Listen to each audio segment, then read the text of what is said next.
नमस्ते,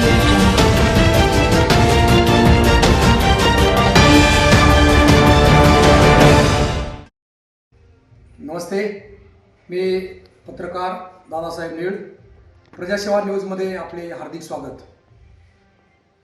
सध्या दिल्लीपासून गल्लीपर्यंत सर्वत्र कोणत्याही निवडणुकीमध्ये भारतीय जनता पार्टीचा डंका वाजताना दिसतोय.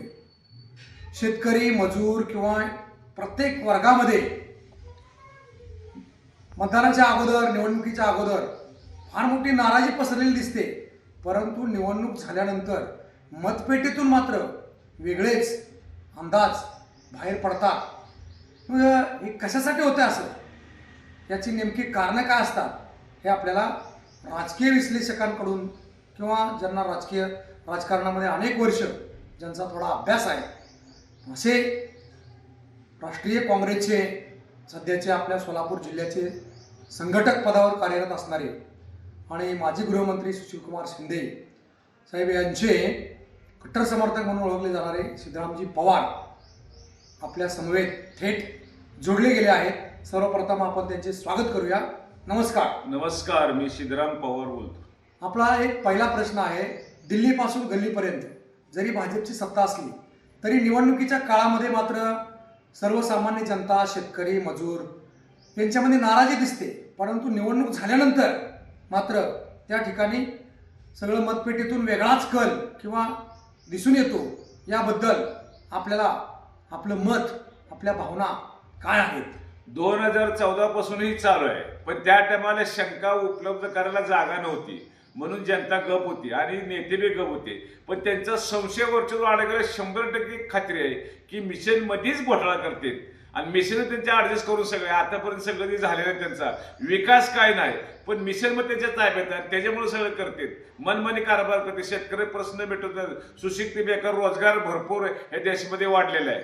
म्हणजे बरेच मुलं शिकून पडले ती, त्यांना त्याचे देणे घेणे नाही, फक्त लक्ष्मी दर्शन सगळं कुणी कोणी पैसे घेतात आणि लुटाचं फक्त चालवलं आहे. देशाचं सध्याला सगळा नागवा कारभार भोंगळामध्ये तसं झालेलं आहे. कारण का ज्या टायमाला काँग्रेस पक्षाची हातात सत्ता होती त्या टायमाला कर्ज किती होते बघा आणि आता देशावर कर्ज किती काढले बघा, तुमच्या लक्षात येईल.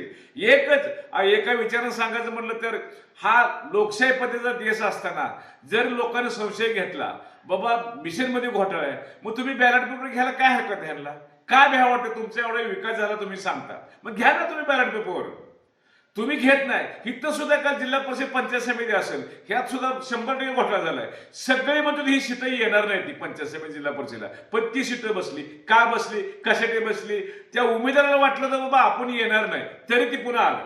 मग ह्याची कारण काय? ह्याचं एकच कारण आहे, ह्यांना फक्त तत्वानं राजकारण करायचं नाही.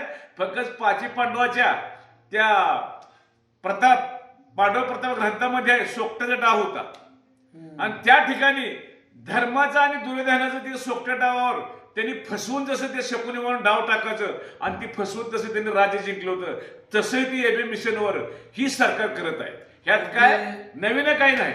या राजकारणामध्ये तसं बघितलं तर ही ईव्हीएम जी मशीन सुरुवातीला काँग्रेसनेच आणलेली आहे, परंतु त्यानंतर मात्र भारतीय जनता पार्टीनं निवडणूक आयोग किंवा इतर अधिकारी यांना धरून ती ईव्हीएम आता पूर्णपणे ताब्यात घेतली आहे आणि एकंदरीत त्यामुळेच यांचा प्रत्येक निवडणुकीत विजय होतो असं सिद्धराम पवारजी यांचं मत आहे.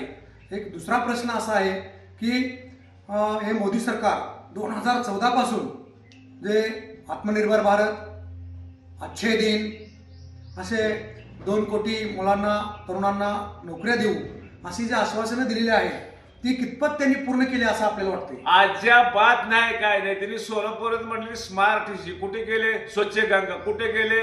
मोठे मोठे तीर्थ ठिकाणी सगळं स्वच्छ करतो, कुठे गेले? काहीच नाही. नुसते आश्वासन आहेत, लबाडाचं आमंत्रण आहे, जाहिरातबाजी आहे. आता मध्येच कुणा तरी ती शकुंतला कोणतर घरकुल होतं, ती तशी काँग्रेस पक्षाकडले आणि तिला राहुल गांधीने तिला मला वाटतं 40-50 हजार रुपये काय तर मध्यला दिलं आणि त्याच्यावर ती उपजीविका बघते आणि तिचाच फुटे घेऊन यांनी घरकुल यांना दिले म्हणून त्या अमित शहाने जाहिरात दिली. म्हणजे यांना माहिती सुद्धा नसते. असं एवढं खालच्या बाजूने हे सगळं करतात. ही तशी तर ह्यांची मी लाकी म्हणणार नाही, कारण का देश चालवलं त्याच्याकडे काहीतरी गुण चांगला असतील, पण ही फसवून आली ती. ही कुठं संपलं पाहिजे आणि ही जनतेच्या हातात आहे.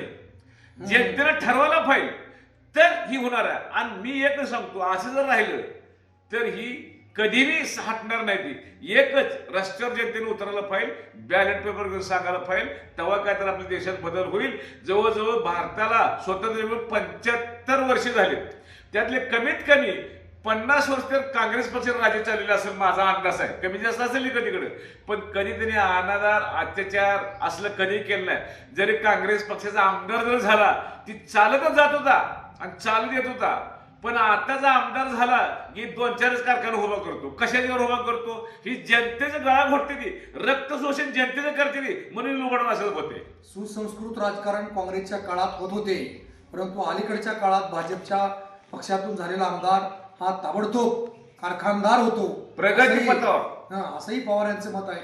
आपल्याला एक राजकारणातली बऱ्याच वर्षापासूनचा एक अभ्यास असल्यामुळे एक महत्त्वाचा प्रश्न आहे. आपल्या राज्याचे माजी उपमुख्यमंत्री स्वर्गीय अजित पवार हे 6 वेळा उपमुख्यमंत्री, अर्थमंत्री, गृहमंत्री अशा अनेक पदावर काम केलं आणि आज 1 महिना उलटलाय बरोबर त्यांचं अकाली निधन झालं, विमान क्रॅश झालं आणि त्यांचा मृत्यू झाला.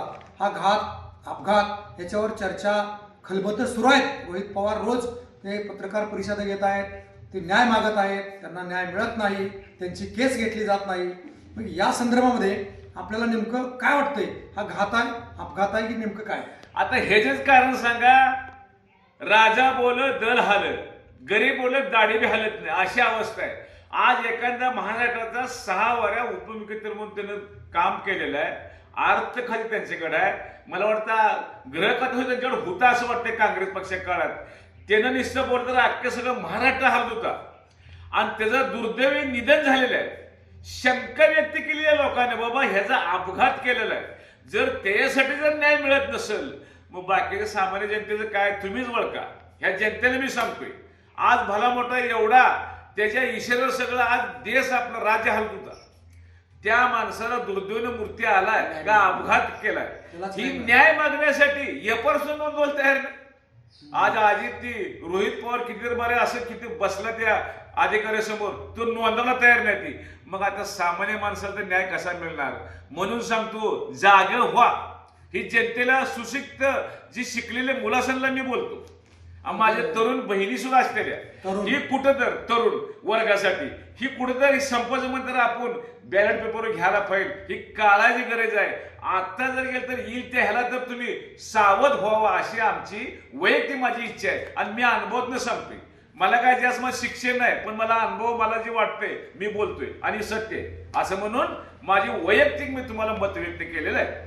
अगदी ह्या सरकारला, हे सरकार किंवा हे केंद्र सरकार, राज्य सरकार मोठमोठ्या नेत्यांनाच न्याय देत नसेल तर सर्वसामान्य माणसांना कसा न्याय मिळणार, असाही प्रश्न पवार यांनी या ठिकाणी व्यक्त केलेला आहे. आणि असा एक या निवडणुकीच्या काळामध्ये सर्वसामान्य जनतेला पडलेला प्रश्न आहे की आपल्या सोलापूर जिल्ह्याच्या तरुण तडफदार खासदार प्रणितीताई शिंदे या 2 वर्षापासून निवडून आल्या. मोहोळ तालुक्यानं त्यांना मतदारसंघानं प्रचंड मताधिक्य सुद्धा दिलेलं आहे. आणि मग त्यांनी दक्षिण भागामध्ये, आष्टी भागामध्ये काँग्रेसचे पंचायत समिती गणात, जिल्हा परिषद गटात उमेदवार दिले. पण तुम्ही ज्या संघटक म्हणून काम करता त्या कार्यकाळात, त्या भागात, कामती भागात काँग्रेसचा गणात आणि गटात उमेदवारच मिळाला नाही किंवा उमेदवार का दिला गेला नाही, याबद्दल आपण काय सांगू शकाल? एक सांगतो, इकडे जनाधार काँग्रेसचा भरपूर आहे पहिल्यापासून. आताच हाय म्हणायचं काय कारण नाही, पहिल्यापासून काँग्रेस आहे. ह्या भागाला, ह्या गणात सुद्धा अल्पसंख्याक लोक भरपूर आहेत. तिकडं सुद्धा पडेल कामती गटात सुद्धा भरपूर लोक आहेत. तिथे येण्यासाठी गॅरंटी आहे. पण आघाडीचा धर्म म्हणून ही जागा दुसऱ्या पक्षाला दिल्या असं म्हणते ती, आम्हाला तर काय माहित बी नाही. आणि आम्ही एवढं खोलात जातच नाही. का जात नाही? आपल्याला विचारात न घेतल्यामुळे आपण काही विचारत प्रश्न नाही. जी सांगेल ती काम आम्ही पक्ष म्हणून करतो. आता ह्या ठिकाणी घड्याळाचा तुम्ही प्रचार करा म्हणून सांगितलं, तुतारी करा, शिवसेनेचे बी करा म्हणून सांगितलं. माझे आम्हाला योग्य वाटते, आम्ही इथे प्रचार केलाय. आता ज्या तिकडे बाबा काँग्रेस पक्ष काय नाहीच, तिथं आपल्याला पक्ष वाढवायचा म्हणून त्यांनी ठरवून दिलेलं आहे. आता आष्टी गटात 3 जागा त्यांनी दिल्या काँग्रेस वाढवजा म्हणून. पुन्हा त्या पिनूर गटात तिथे एक जिल्हा परिषदला दिला आणि खाली कुरुल गटात एक जिल्हा परिषद आणि ती घोडेश्वर मतदारसंघात एक तिथं काँग्रेस पक्ष त्यांनी दिलं. म्हणजे कसं त्यांनी ठरवलेलं आहे. कोण आता जे वरल्या SY असतील काँग्रेस पक्षाचे काय नेते त्यांनी ठरवले, त्यांनी बघितले. आम्ही आमची सांग काय मिळेल. काँग्रेस पक्ष निष्ठावंत कार्यकर्ता मी शिंदे साहेब तर आहेत आणि पक्ष ज्या ठिकाणी काम करत त्या सांगत आम्ही करतो. आम्हाला काय बाकीचं देणं घेणं. पण एकच आहे, ही कुठेतरी असलं थांबलं पाहिजे. ही सगळ्यांना विचार घेतलं पाहिजे आणि सगळ्यांना विचार घेऊन तळागाळापर्यंत कार्यकर्तेपद गेल्याशिवाय काँग्रेस पक्ष वाढणार नाही. ही कोण करते त्यांना माझी विनंती हात जोडून. आणि आमचे एक तळमळ आहे, काँग्रेस पक्षच असला तर गोरगरिबाचा कैवारी असणार आहे. म्हणून आमचे तळमळी बोलतो. आमचं दुसरं काय आमच्या मनात काय नाही. माझ्या समोर पांडुरंगाचा फोटो आहे आणि पांडुरंगा फोटो शपथ घेऊन सांगतो मी, काँग्रेस जर वाढवत असेल तर तळागाळ्या कार्यकर्ते तुम्ही सगळ्याला घेऊन काम करावं, तेव्हाच पक्ष वाढणार आहे, नसेल तर वाढणार नाही. अगदी बरोबर आहे. पांडुरंगाला साक्ष ठेवून काँग्रेस पक्ष वाढवण्यासाठी तळागाळातील सामान्य कार्यकर्त्यापर्यंत आपण पोचलं पाहिजे, तरच पक्ष विस्तार होईल, पक्ष वाढेल, असं ठामपणे शेवटी बोलताना या ठिकाणी सिद्धराम पवार यांनी सांगितलं आहे. नमस्कार, धन्यवाद. नमस्कार.